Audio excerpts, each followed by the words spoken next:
After 15 years of medical school, training, residency, fellowship, and the excitement of moving to a new city and getting a new job, I'm taking a break from medicine. And I know that probably sounds crazy to some people. I'm experiencing what the majority of physicians, especially surgeons, experience in the first 2 years of practice, and that is I'm leaving my first job. I spent a long time trying to become a doctor and get to this point. I did everything I could to avoid this moment, especially in my first year of practice, but here I am. You guys have been with me since the beginning, where I was in Dallas, Texas. I did all my school in Texas and ended up training at the hospital I was born at. I had a lot of trouble in residency after going viral online for spreading awareness about Black positivity. I then set my sights to my dream program in Los Angeles, where I got to learn how to do spine surgery. And then I came to Atlanta, being the first city of my first job as an attending as a spine surgeon. But unfortunately, that first chapter is over. Currently sitting here, this is my last day here, and like many doctors, I'm leaving my practice after 6 months of work. When I moved here, I never thought I'd get to this point.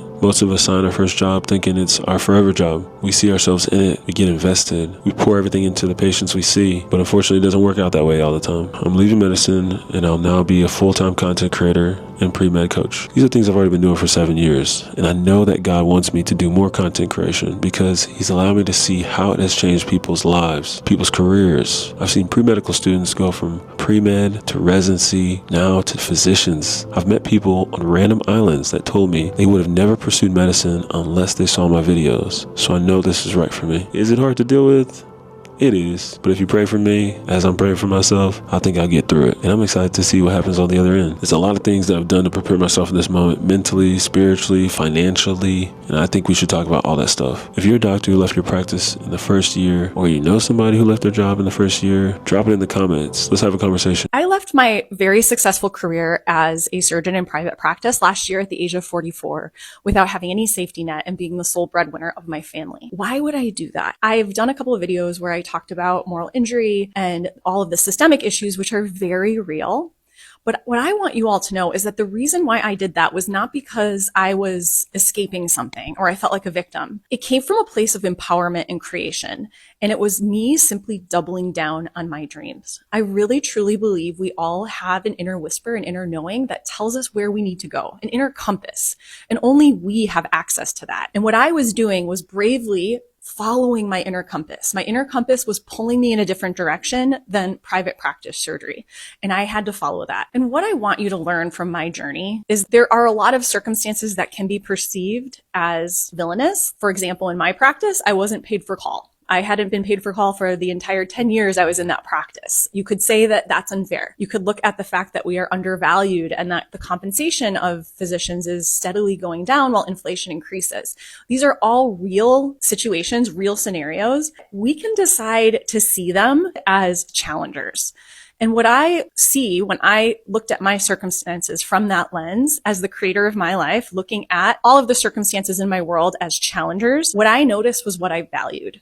I realized that I deeply value autonomy. I deeply value freedom, and not just freedom to make my own choices, but freedom of movement, freedom to creatively express myself, freedom to diversify my identity. I prefer to not put all of my identity eggs in one basket. I like to have my identity in multiple different baskets. And ultimately, what I want you all to know from my journey, one, doubling down on yourself is the hardest, but most rewarding thing you can possibly do. 2, learning how to fail is essential. And 3, it's harder than you think, and that's okay. It's part of the hero's journey. It's totally normal for things to be hard. But what I realized was that I had to decide which hard I wanted to choose. Did I want to stay in the hard of being in a practice that I felt I had evolved beyond? Or did I want to do the hard of going out into the world of risk and unknown? That is a question that you have to answer for yourself. And so that is what I'll leave you with. That is my journey. What I truly believe is that I'm not special and that everyone has an inner whisper that knows exactly where their life's path is supposed to go. Yes, it's scary, but it's so rewarding to follow through on those dreams. It takes more capacity to contain our dreams than it does to believe in them and take action toward them. So many junior doctors I know hate their job. And when I say hate, I really mean hate. One member of staff I spoke to yesterday, I was on the wards. They literally said, I feel like I'm in the middle of a prison sentence just waiting to get to my retirement. The longer I'm a medical student, the more I get terrified for doing the actual work as a doctor, because so many junior doctors I know hate their job. It's actually scary. Imagine calling your job a prison. Like, I'm terrified to start work. Medicine is so funny because as a really academic, intelligent student who's working super hard to get into medical school, you go from thinking about medicine being this like amazing, exciting thing, you're gonna save lives, you're gonna do this, it's your dream job, to then being in it or studying in med school and being like, do I even want to do this anymore if everyone hates it by the end? Like, it makes you question your life decisions. It's so scary to think that something that you once dreamed of is now something that you kind of don't even want to do anymore. Everyone is so different, but at my medical school, all of my friends that I know, every single person has at least mentioned once that, like, do I even want to do this? Do I want to be a doctor? Do I want to stay in the UK? Do I want to do something else? Do I want to leave medicine? Like, everyone I know has thought that at some point. To the point where now I'm like, can you even make it through med school and still want to do medicine by the end of it? I don't think you can. I don't think you can make it through 5 years and be like, yep, I still want to do this. Like, I don't think that can happen. A midwife I spoke to the other week explained it so well. So she also hates her job. Gosh, midwives struggle so much. She was saying how she wants to leave midwifery, like she doesn't want to be a midwife anymore, but she can't leave because obviously she studied midwifery. That's what she's qualified in. That's what she's qualified in. She's been doing that for like 13 years. She can't do anything else. She's got no other skills. And I was like, I felt bad for her because she was really struggling. But anyway, she said it's not the job that she hates. She loves helping pregnant women. She loves like seeing patients, but it's the NHS. And that is a common theme from a lot of doctors I've spoken to, nurses, midwives, like HCAs. Like, the NHS makes it so hard to love your job as a doctor or love your job as a nurse because the system is so messed up. Hey y'all, it's your girl Dr. Kimmy, and today I want to share with you why I quit my job as a physician, why I no longer practice medicine, what I'm doing now, and why it was the best decision I have ever made in my life. So I was a pediatric hospitalist. I still am. I'm double board certified. They'll never be able to take that away. But I quit my job and I am now full-time in my business because while I've always wanted to help people, medicine no longer provided me with the autonomy and the sense of purpose that I was yearning for. I felt like I was just a warm body in a white coat. I was just there to make money for the powers that be, rather than me actually fulfilling my purpose. I was also a victim of workplace discrimination, racism, and why put up with that when I can start my own business and do my own thing? More and more physicians are leaving the practice of medicine early. If you like this reel, give me a follow, comment, repost, and so forth. Well, this is getting to be a bigger and bigger problem in terms of taking care of patients. In 2013, 3.5% of the docs practicing retired or left the workforce for whatever reason. By 2019, that number had gone up to 4.9%, 30% more docs leaving, and it's only gone up since then. This cuts across all age groups, all specialties, although some specialties are being hit harder than others. 2023, 10% of psychiatrists left the workforce. 2019, 11% of gynecologists. It hits women more than men. 44% of female docs are more likely to leave the workforce than male docs. Now, why is this? Well, it gets back to who you're working for. Physicians rarely work for themselves anymore. The great majority work for hospital systems, healthcare systems, insurance companies, major corporations, and so forth. And with that then comes little or no control over their practice. And with that comes something called moral injury. They don't have enough time to spend with patients doing what they know they need to do. Moral injury is defined as a psychological condition that results from you being in a situation, involved with, witnessing, participating in something that goes against your moral beliefs. And it takes a toll. It takes a toll in terms of guilt, shame, existential crisis. So this really gets down to docs having so little control, and especially not control over taking care of patients, giving them the time that they need, knowing that they can get that test when they order it, dealing with the electronic record and so forth.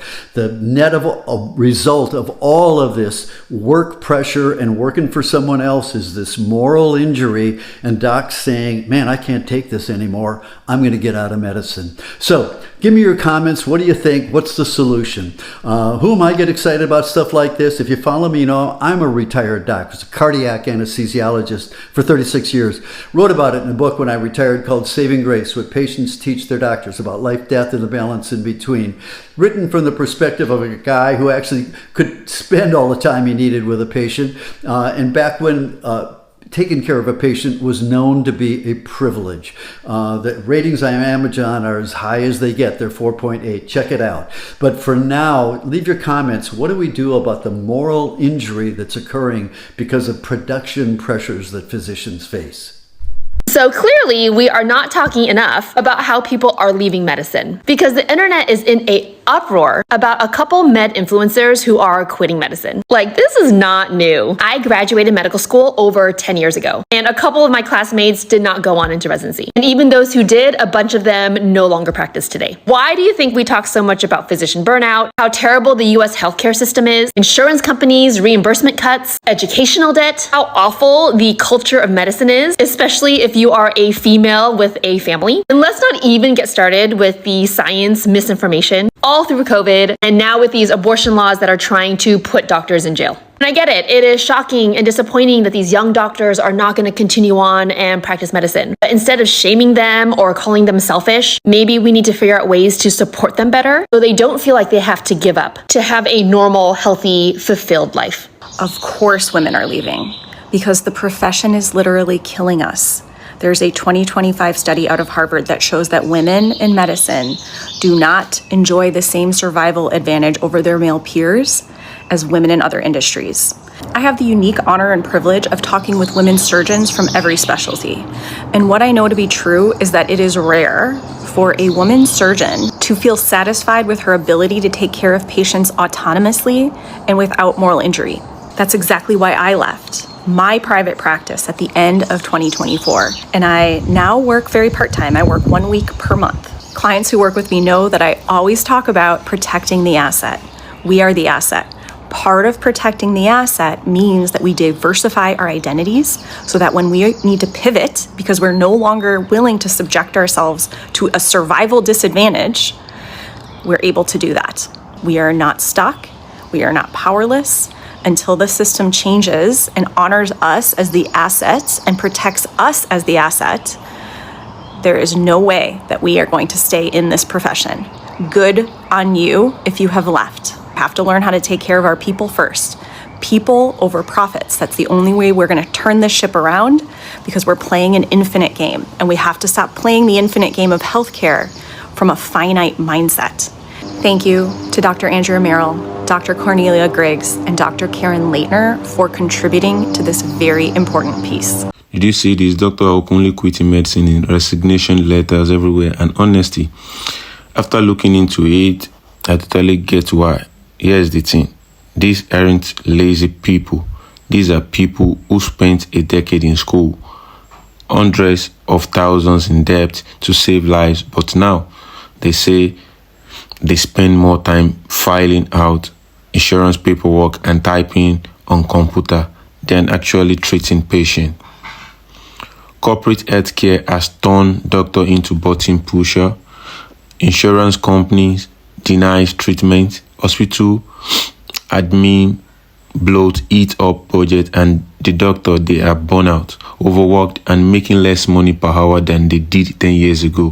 When you adjust for inflation, and here is why this matter to you, we're already facing a massive doctor shortage. If this keep up, you are going to wait months for an appointment. If you can't even find one, rural hospitals are closing, costs are rising, and quality of care is dropping. This isn't just a doctor problem. it's an American problem. When the people who ill us can't take care of themselves, the whole system is broken. Something has to give. Let me know in the comment. Have you noticed longer wait time or other access to care? I will see you in the next one. Thank you.